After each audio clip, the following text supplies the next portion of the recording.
Sweet the whispers in your ear whenever Ember wanders near. All right, so let's do this. Yeah, so it's apparently Rich was on an up and someone almost blew his up. So it's Rich. It's guaranteed to be funny as fuck, so let's just do it. So we did a warrant with a federal agency, and I still got it. Right? So I'll give you the breakdown. We're looking into this guy. He's creating firearms. And I know everybody here is a Second Amendment absolutist. I get it. Hey, making firearms, that's fine. So he's selling unregistered firearms. You're like, all right, well, yeah. Well, yeah, all right, Second Amendment. Hey, whatever. The guy's got a hobby, whatever, right? Well, he's selling them to shitheads and gang members, and a couple of his pistols have come up in shootings, and one of them came up in a homicide.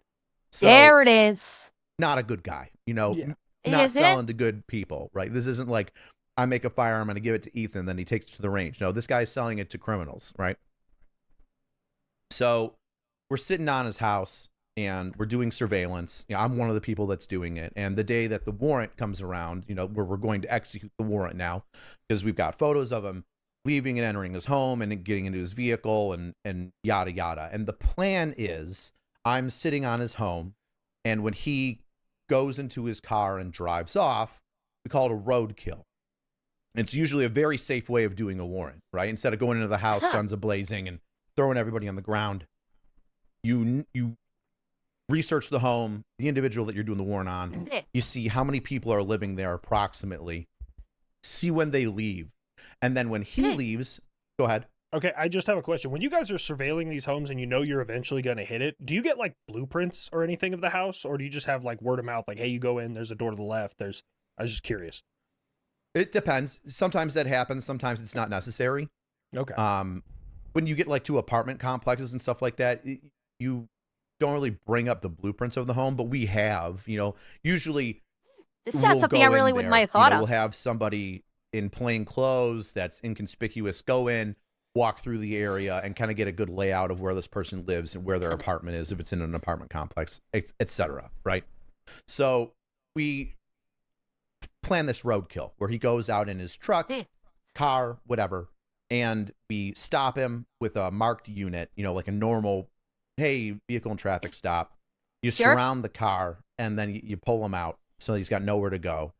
You put him in handcuffs, and then you execute a warrant on his house. It's called an administrative warrant, where you're not kicking in the door and going in guns a-blazing. You're pretty sure everybody's out. Your target's out. You've got him in custody. The threat level is It's a nice, safe way to do it. So it's that day. And I'm watching the house, and we're watching one of his cars that he uses regularly. And I go, okay, he got in his car. It was a cold day, so he's bundled up. And I'm like, hey, somebody got out of the house. They went into his car. He's driving his car. Go time, right? So I pull off. I start, tailing him at a safe distance, calling it out over our communication. Like, they're turning on this street, blah, blah, blah. And I see all the cars like going in the other direction, and they, swoop in and get behind him. And it's not him, is it? I'm like, okay, cool. There's more than enough people that are following him. I've only gone like a block or two away from his house. And I tell the guys, hey, I'm going to break off. I'm going to go back to the house and sit on the house and make sure nobody else enters it, right? Maintain security on the home, visual contact. I can see the house. Make sure nobody else goes in there, right? So they're all lined up behind. You think a fan recognized him and came up and talked to him like, oh my God, I love you so much. I love your content. You think that might have been what happened? If that's what happens, oh God, poor Rich. If he has a fan show up and starts like just fangirling or fanboying over him, I'm gonna feel so bad for him if that's the case. Find this guy. They're calling out over the radios. They're getting the marked unit, to speed up and catch up and then pull him over. And then I park across the street down the road from this dude's house, and he now exits, and I'm like, oh fuck. That's it. I called it. I fucking called it. fucking called it. It wasn't him that got the car the first time. You heard me say it. You heard me say that. I said, is that on him? Was he not the one that got in the car? I fucking called that. Called it. Fuck, somebody else got in his car all bundled up, same build, but it's not him. I'm seeing dude exit now. So I'm like, thank God I turned around and went back to the house like you're supposed to Yes. do, because all the people were going to go stop the car, and then this guy would have gotten away for a little bit, right? And I go over the radio and I'm like, hey, listen, I've got eyes on the dude. He just exited the house. He's in his second car. I go, I don't know who's in that other car right now, but it ain't him. So pull it over, do an administrative stop on that one to make sure nobody else, enters the home. That's fine. But this is the guy here that we want to stop. We need another marked unit or somebody to break off to pull him over. So, he doesn't get too far. And, one of the marked units had come back after I, put out the information. Hey, he's exiting the house. He's going in his other car, blah, blah, blah. And we pull him over and then we execute the warrant on his house. So that. Well, I like telling that, like, even if they pull over the second guy and they do an administrative stop on him and they tell him what's going on, I don't think that's going to screw things up, because they're snatching these guys up, and after they've secured the guys, then they're going to execute the search warrant immediately after. So it's not like they have to snatch these guys up and then go and get go to a judge and secure the warrant. They've already secured the warrant. So this is they're doing these administrative stops and detainments as a means to basically, so they don't have to do a kick down the door, potentially get do that full clearance where they could be, where they have potential suspects in there that could have firearms, that could end up in a gunfight. Like that was the whole reason why they're doing it in this way. So telling them what's going on would be immaterial, because it's not like they would have time to even tell anybody what's happening, since the warrant's going to be executed like minutes after they have secured, well, now these two suspects. That was kind of cool. It was one of those things where I was like, oh, you know what? Let's make sure all the blocks are checked. It's been a while since I've done this, but I still got it. Hey, who's watching the house? I need to go do that. Nobody's doing it, then that's my responsibility. I thought of the problem. Let me go solve it. Thank God I did. It Nice. wouldn't, like I said, it wouldn't have like jacked up anything crazy, but thank God that I did, because it made it so much easier instead of trying to hunt this guy down later on. Got your man. How much did you find in there? Did you find some good stuff? Yeah, we found a lot of stuff. Yeah. The federal agency that was assisting us was just like, Your face. bingo. Wah, wah, Good hit. Oh yeah, good hit. No, I think it should be. I have a suspicion they walked in the federal agency, didn't go, they probably went, boing. Good hit.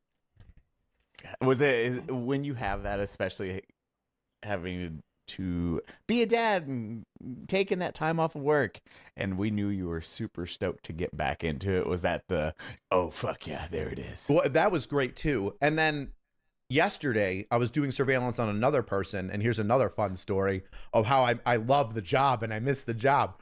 Me and my buddy are in an unmarked car, and we're doing surveillance on this dude and another federal agency that we're assisting with that's working with us. And we have a plane in the air, like stalking this guy and like his What? car and him, because we're looking to see like where he's selling stuff, Oh, where he's going. they've to. got a We plane, want to okay. keep we want to keep eyes on him, so we know all the different places that he stops, and then we can write additional warrants for those different locations, right? So me and Okay. my buddy pull up into this parking spot in this large apartment complex, and we get out of the two front seats, and he goes in the trunk, and I'm in the back seat, and we're kind of just chilling there. And I notice that the dude whose like home is right in front of the parking spot, his door, right in front of the parking spot that we have parked in, and we've gotten out and gotten in the back seats of a car, is like staring us down and like looking at us and like getting animated and blah blah blah. And we're like, and I'm like aware of this. I'm like, hey dude, like this guy's staring at us. Like I know he's looking at us, and he's getting animated. His car pulls up next to us. A woman gets out. They start talking. He starts talking about the car and like, this is my spot. This is my parking spot. Wow, what's this car doing here? Wow, this is my parking spot. oh, shit. And we're focused. like on this dude. We don't want to be distracted by this guy that's going around that might, you know, blow our cover or whatever, or just, you know, start some shit that we got to deal with. We don't want to be known. Hey, we're, you know, we don't want to light any No, it's a guy. They were in this guy's parking space. When they set up their observation point, they parked in a guy's parking space that I guess he pays for on that street, and now he's getting pissed because they're in his literal parking space. Oh, ow. putting any red flags up for the guy that we're, you know, that we're watching, that we're observing on surveillance. And sure as shit, the guy doesn't show up yet, right? That we're stalking, but this dude from the parking spot right in front of his home starts knocking on the car window. He's like, "You need to get the fuck out of here. What are you doing? This is my parking spot." Blah, blah. And I open up the door. My buddy, like I said, my buddy's in the trunk. So this guy sees this door open up, sees two white guys. One's in the trunk, one's in the back seat, like sprawled out. And he's like, "We get out of here. You get out of here." Blah, blah. And we're like, "Hey, calm down, man. We're just going to be here for a couple of minutes." He's like, "No, you're not. You're going to get the fuck out of here." This guy's probably thinking that we're two weirdos that are like two gay guys that met up to bone in his parking spot. That's exactly what I was. It's exactly it. He's like, "These two guys are here to, like, not in my parking spot. There's no gay sex happening." I mean, it's fucking New York, so that is a valid train of thought in this day and age. Let's be fucking real about this right now. Right in front of my house.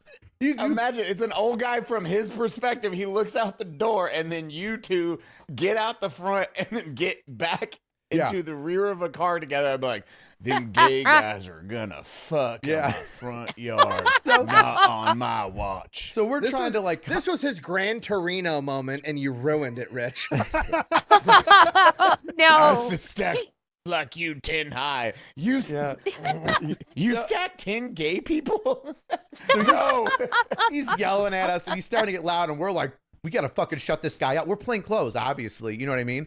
And we gotta shut this guy up. Like, we gotta settle him down. Like, what the?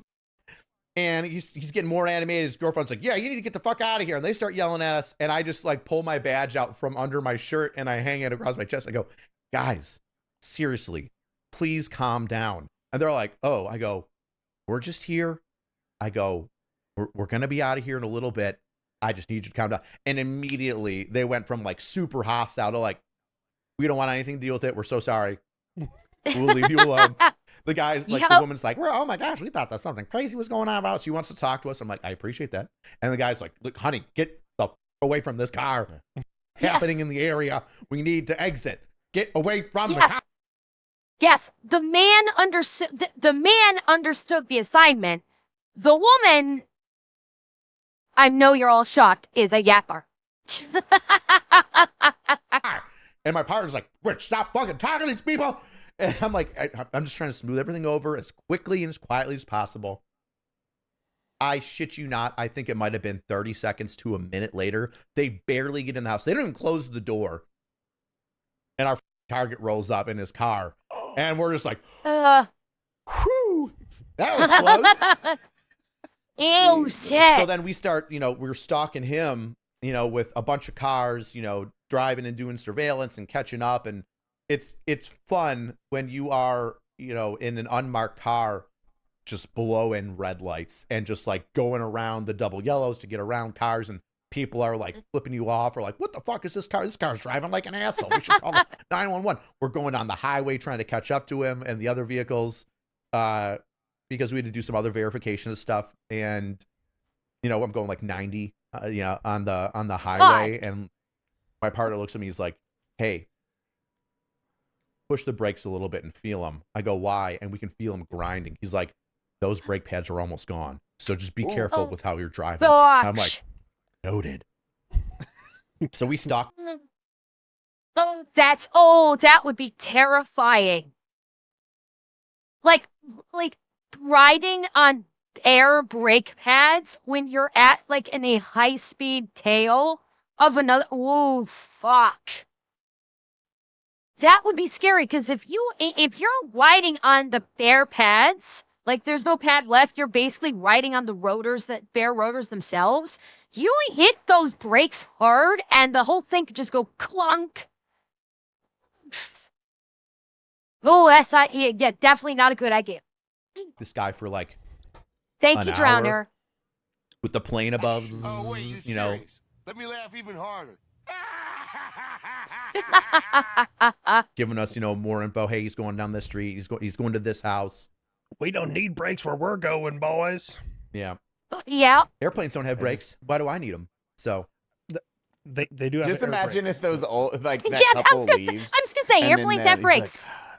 Honey, they're gonna capture somebody bad and clean up this neighborhood. He looks back out the front window, and it's you two just now. shaking. God damn it! Shaking the car. Son of a bitch! Damn it, I was bamboozled by them queer-ass cops. That gay cop was fucking that other guy. I think he might have been a suspect. I think he's raping a suspect.